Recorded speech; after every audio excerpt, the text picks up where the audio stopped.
Hi everyone, it's Marcy Bessaker with Marcy Bessaker Designs. Thanks for joining me today. Today I'm going to be working on my love for distress oxides and Concord and 9th. So I'm using a Concord and 9th stamp set. I posted this picture of a card that I made, and actually I was showing a friend how to use oxides and how to do some distressing, and she just loved it, and I actually really loved how the card came out, and so I decided to go ahead and post it.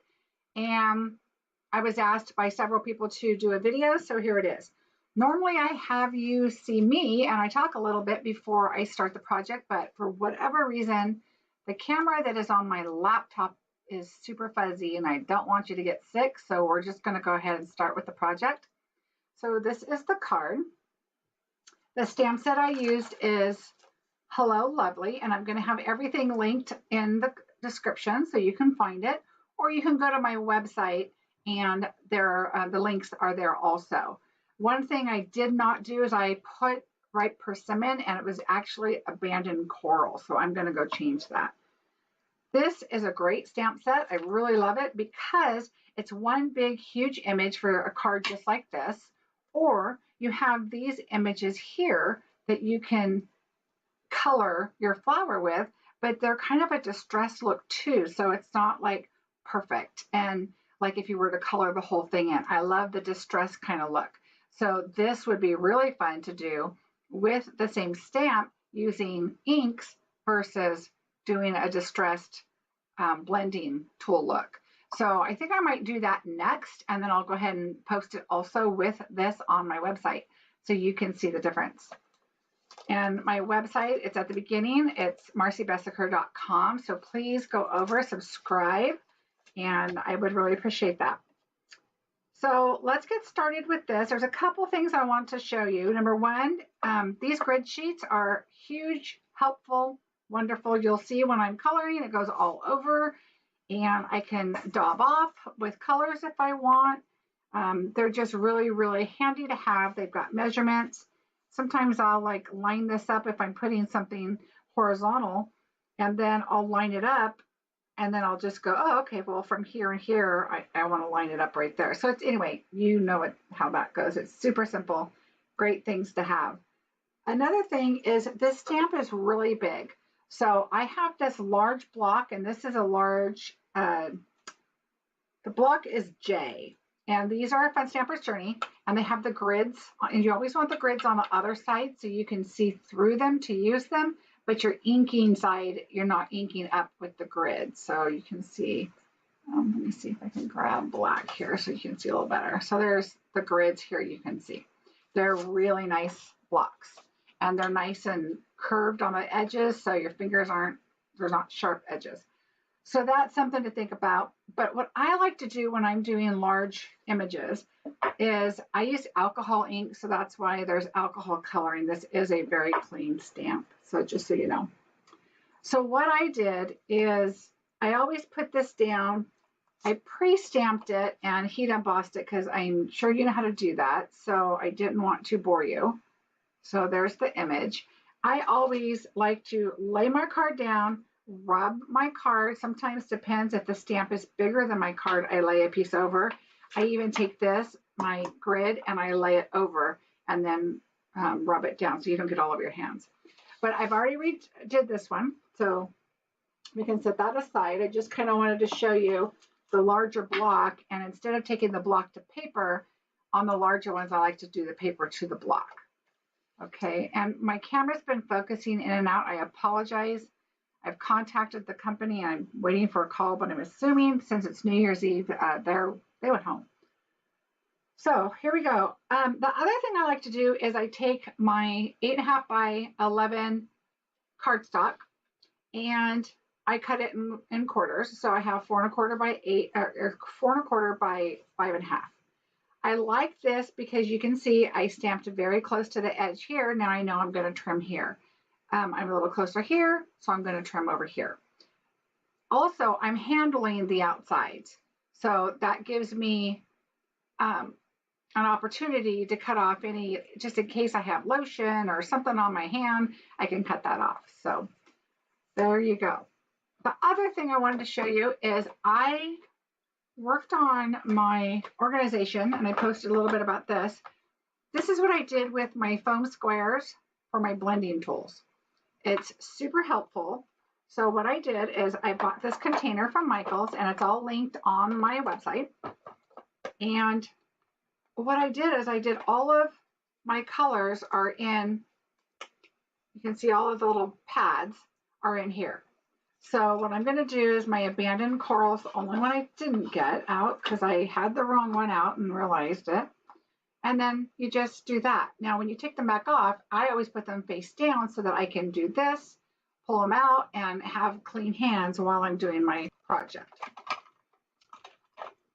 So what I'm going to do now is just set this aside, and we're going to get busy. So what I want to do is start with the abandoned coral. And you've seen Tim Holtz rub on the pads. And I was always a dauber, a pouncer, however you want to call it. But I rub on them now. Tim Holtz knows what he's doing. So that's what I do. And so I just lightly, just kind of go over the flower. That's it. That's all I want. A little bit, lightly. I'm good with that. Now I'm going to go to, and this again was abandoned coral.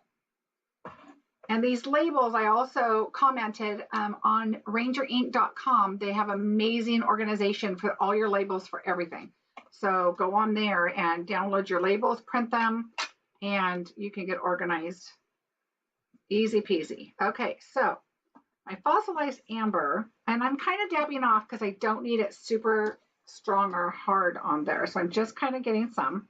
And I'm just going where the yellow, and I'm kind of tilting my sponge, going where the yellow flowers are, just to give them a little more color. And I just want to color them, make sure I'm not missing any. And that looks good. Looks like I got them all. They don't need a lot. They don't need a whole lot. And then you could pounce in the middle one a little bit, give it a little bit of some color. That's good. Remember, these oxides are really creamy. And they are really forgiving. These oxide inks are, I'm just in love with them. Okay, so now I'm going to go with the bundled sage. And now I just want to kind of lightly go where the leaves are. And you kind of want a lot of green because your next color might kind of take over just a bit, because what I'm going to do is get rid of all these this white space. So I'm just, let me move up a little bit. Okay, so now I'm feeling like I've got the green. So that's the bundled sage. I'm going to go back in a little with my fossiled amber. I really want to make sure that my flowers kind of stand out. And I want this one to have a little more green. Now I was trying to decide what color I wanted to fill in with the empty space.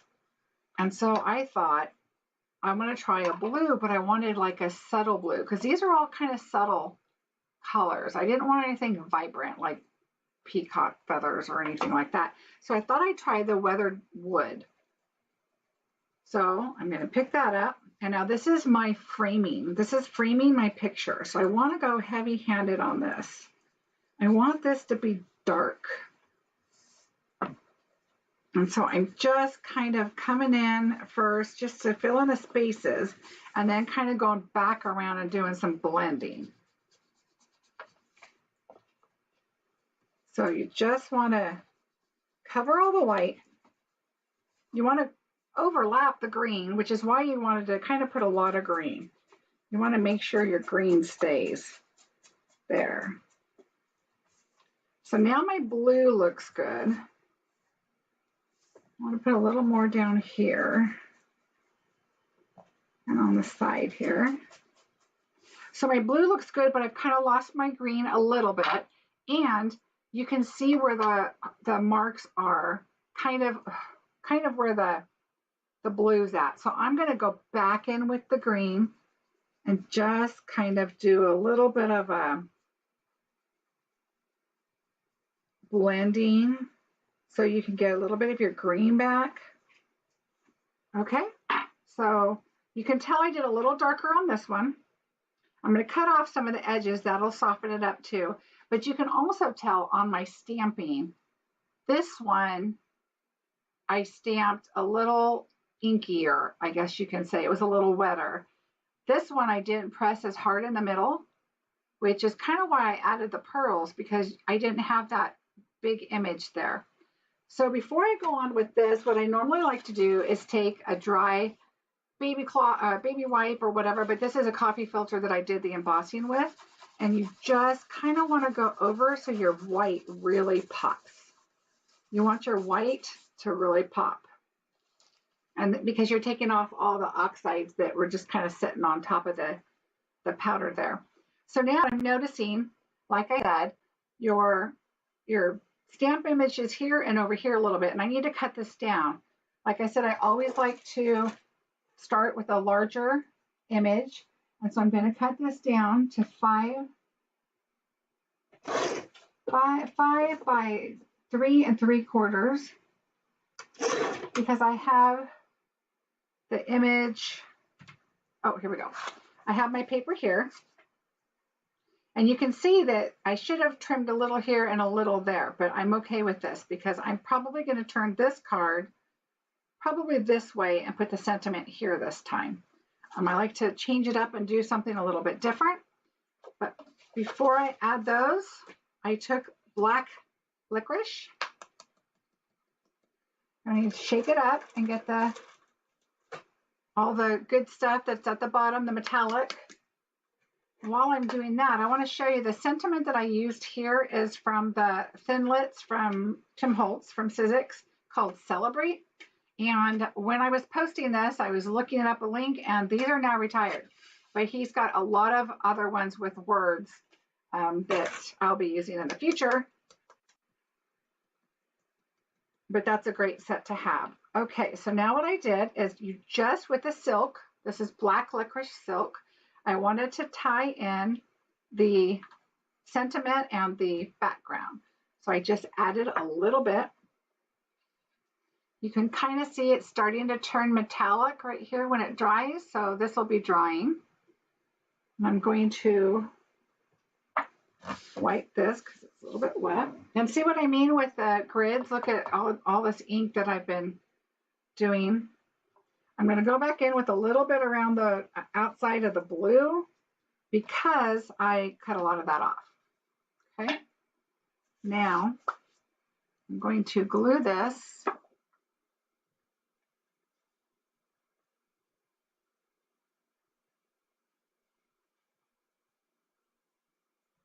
All right.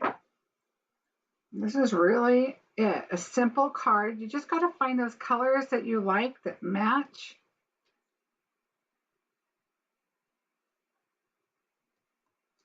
And some of my black licorice is not dry yet, so you want to be careful of that. It dries fairly quickly, but I have a couple that just clumped up a little bit. You can see, let's see. So you can see some of it's dry already, some of it's not quite dry yet.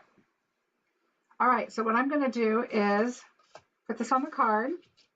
I'm going to put it this way, I think. Yeah, I think I'm going to do it this way. And I didn't pop anything up. Usually I pop something up, but I didn't. Adding the pearls was a pop enough for me.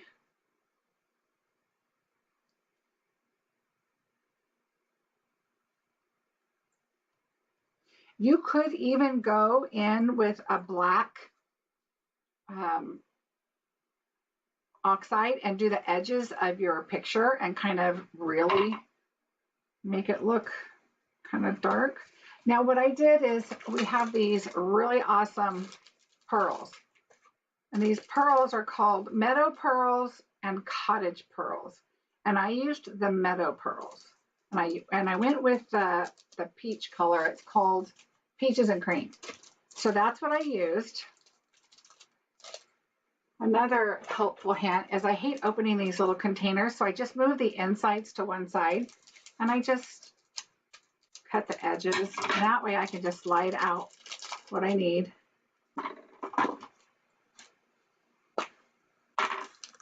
And I'm just going to put the 3 in the middle.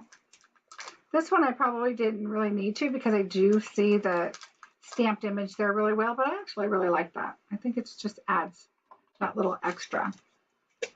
Okay, and then I'm going to go ahead and put a sentiment on it, and I'll put the sentiment right here. And that is how I did the card. Super, super simple. And I did another one that I worked on. This is another stamp that I did, and I just did a hello. These stones here are called sea stones. And there's 2 different color greens, a darker green and a lighter green. And then the like rust, I would say if you're going to use distressed oxides, it's like a rusty hinge. And then if you're using Fun Stamper's Journey, more like a pumpkin bread kind of tangerine fusion color. So I thought that one was really cute too. And I also used the Nouveau. I did the gold there. And let me reach. I also used this new mica mist, the Nouveau mica mist. And these aren't, these items are not listed on my website. I will post them below so you know where to get them and what colors they are. But this added a really fun shimmer. I don't know if you can see.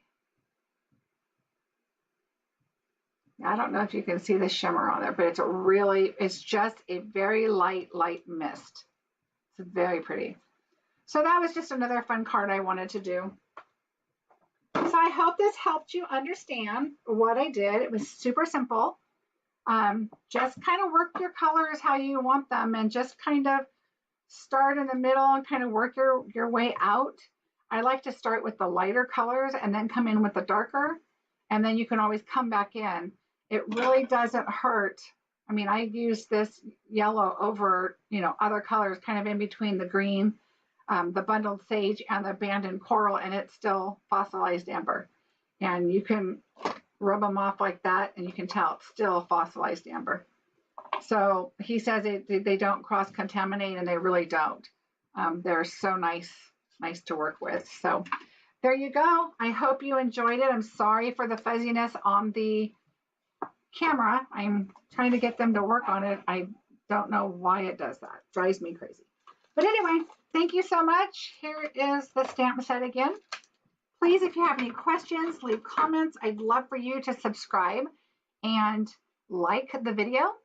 And also go to my website at marcybessaker.com. And I would appreciate if you would subscribe there. You will get notifications of any other videos I have coming in the future. Thank you so much and have a great day and Happy New Year.